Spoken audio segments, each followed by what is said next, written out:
Salut, c'est Lilro pour la chaîne Moto63. Aujourd'hui on se retrouve pour l'épisode 3 du projet Dirt, avoir une Dirt neuve pas chère. Lors de l'épisode 2, je vous ai dit de mettre votre carburateur dans une petite caisse. Et bien aujourd'hui je vais vous expliquer comment le nettoyer. Et après l'avoir nettoyé, je vais vous expliquer les réglages de base d'un carburateur quand on le met sur un nouveau moteur. Cet épisode, vous n'êtes pas obligé de l'écouter en entier. Si vous pensez que votre carburateur il est propre et que vous n'avez pas envie de le nettoyer, vous pouvez sauter cette option. Après, perso, moi je pense que tant qu'il est démonté, pour le temps que ça prend, ça vaut le coup de le nettoyer. Allez, c'est parti, on va passer sur l'établi pour voir de plus près comment le nettoyer. Commencez par prendre une bassine, parce que quand on va démonter, dans la cuve, il risque d'avoir un peu d'essence, donc autant que ça tombe dans la bassine que par terre. Ensuite, il va falloir enlever le filtre à air. Je vous expliquerai dans une prochaine vidéo comment on fait pour le nettoyer. Pour l'enlever, c'est très facile. Vous avez un vis ici, vous le desserrez. Voilà, c'est assez facile à enlever, suffit de tirer et vous le mettez avec les autres pièces. Maintenant, on va démonter la pipe d'admission. Dans l'épisode 2, je ne vous l'ai pas fait démonter parce que je ne voulais pas vous encombrer de trop d'informations inutiles. Pour démonter la pipe d'admission, il suffit de prendre une clé, la mettre d'un côté et tourner. Dévisser les deux côtés et la pipe d'admission partira.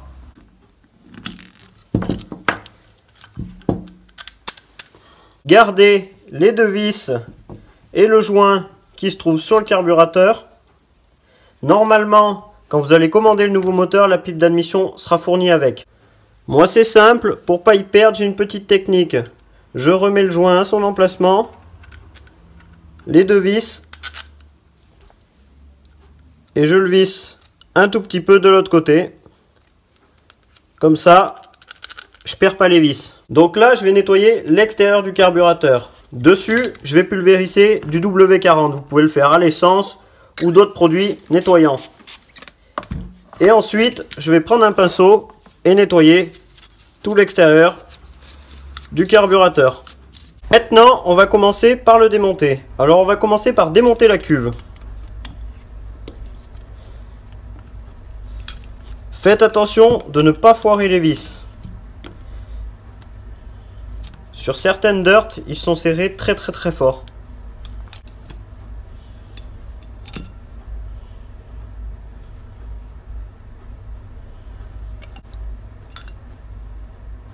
Des fois, il peut encore avoir de l'essence à l'intérieur, donc faites attention, ça peut couler un peu, mais bon, c'est pas dramatique. Maintenant, on va démonter les flotteurs. Pour moi, ils fonctionnent bien, parce que quand j'appuie, ils remontent tout seuls.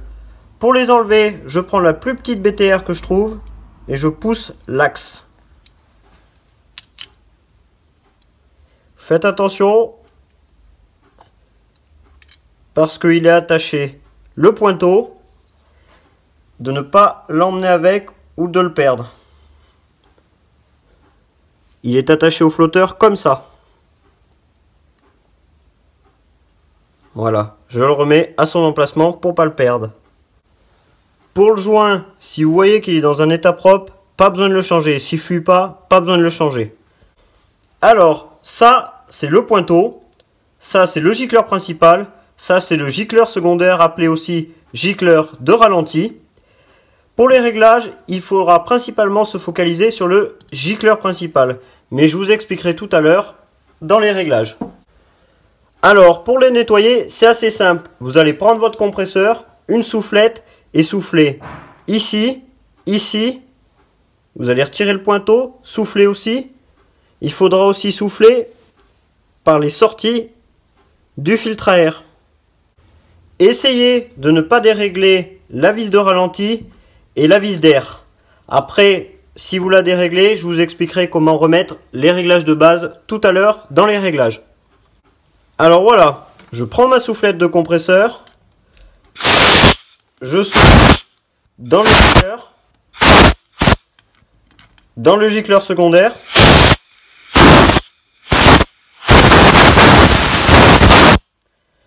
Après, je sors le pointeau et je souffle à l'intérieur. Ensuite, il y a les sorties du filtre à air.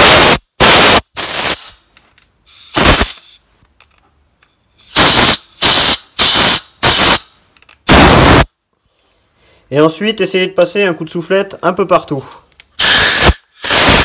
Si vous n'avez pas de compresseur, faites-le avec la bouche, ça marche très bien. C'est un peu dégueulasse, mais ça marche. Normalement, le joint ne doit pas rester collé, mais doit être dans cette partie. S'il est là, c'est pas grave, tant qu'il n'est pas sale ni coupé. Moi perso, je l'ai remis à son emplacement, mais vous n'êtes pas obligé. Et voilà, le carbu est nettoyé, il ne reste plus qu'à le remonter. Passez-le dans la petite languette et repositionnez le flotteur. Ensuite, prenez la petite barre et faites passer la barre dans le conduit approprié.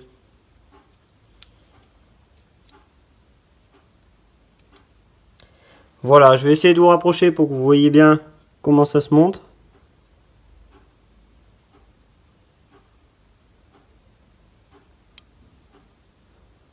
Voilà, c'est pas très compliqué. Ensuite, il ne reste plus qu'à refermer le carbu. Alors c'est assez simple.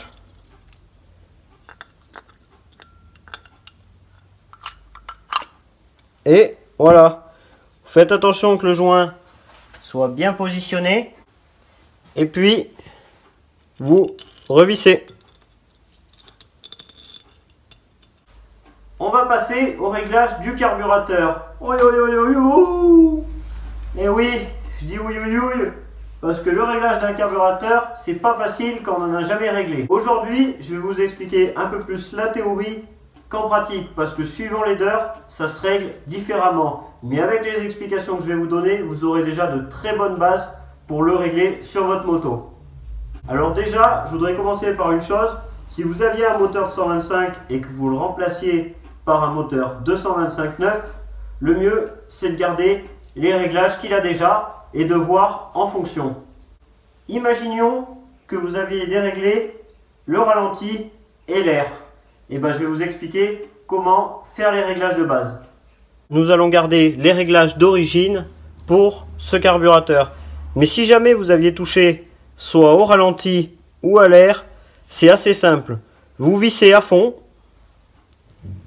et vous dévissez d'un tour et demi. C'est la base sur un carburateur de dirt. Mais je vous conseille de ne pas toucher au réglage. Comme ça, vous aurez pratiquement rien à faire au moment du remontage. Déjà, comment savoir si votre moto a besoin de plus d'essence ou de moins d'essence? Il y a plusieurs facteurs qui peuvent déterminer ça. Alors, la première chose pour déterminer ça, c'est de regarder la bougie. Et tous les mécanos vous diront la même chose en premier. Donc, on va aller voir sur l'établi, je vais vous faire voir ce qu'il faut regarder. C'est ici, en dessous de l'électrode. Si cette partie, elle est toute blanche, il faut plus d'essence.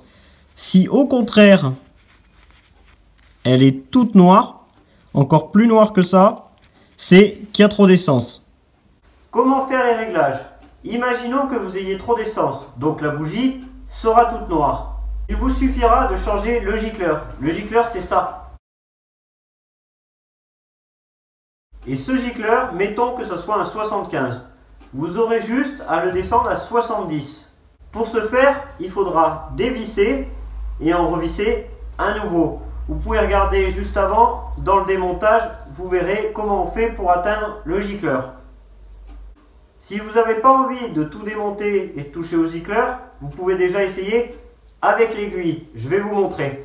Lors de la vidéo du démontage du moteur, je vous avais fait mettre ça dans un sac plastique. Pour ceux qui ne se rappelleraient pas, ça allait comme ça dans le carbu.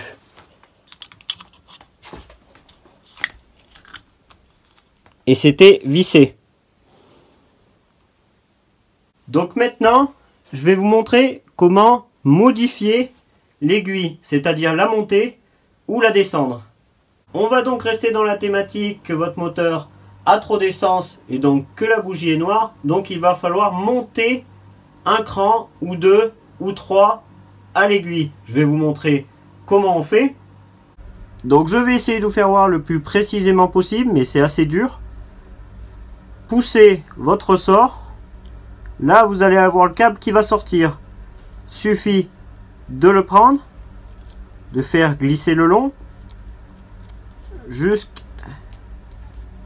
tirer un peu le ressort et de faire sortir votre câble.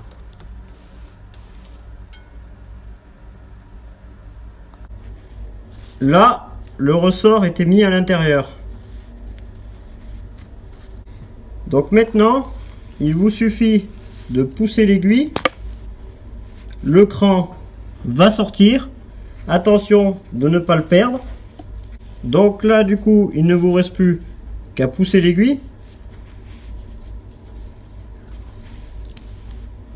Et elle va sortir. Donc c'est de ce cran que je vous parlais.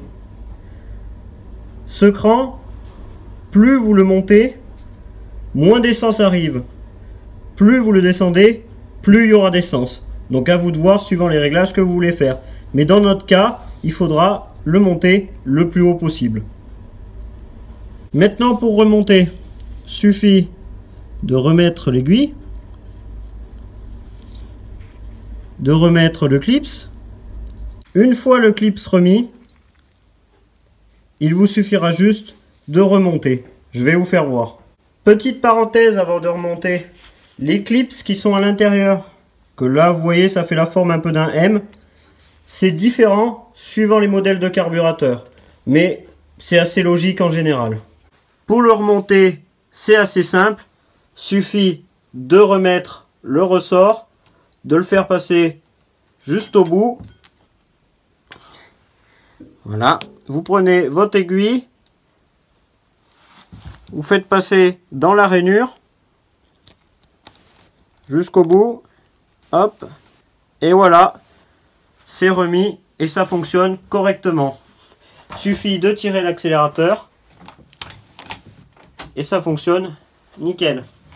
Une dernière possibilité de réglage, on reste toujours dans la thématique que vous avez trop d'essence, donc la bougie noire. Il vous suffira de dévisser la vis d'air. Donc la vis d'air, elle est juste ici. Le fait d'ouvrir la vis d'air appauvrira un peu l'essence. Du coup, la couleur de votre bougie changera. Donc venons-en. Mais quelle est la bonne couleur d'essence? Et bien je vais vous mettre une photo qui schématise tout ça.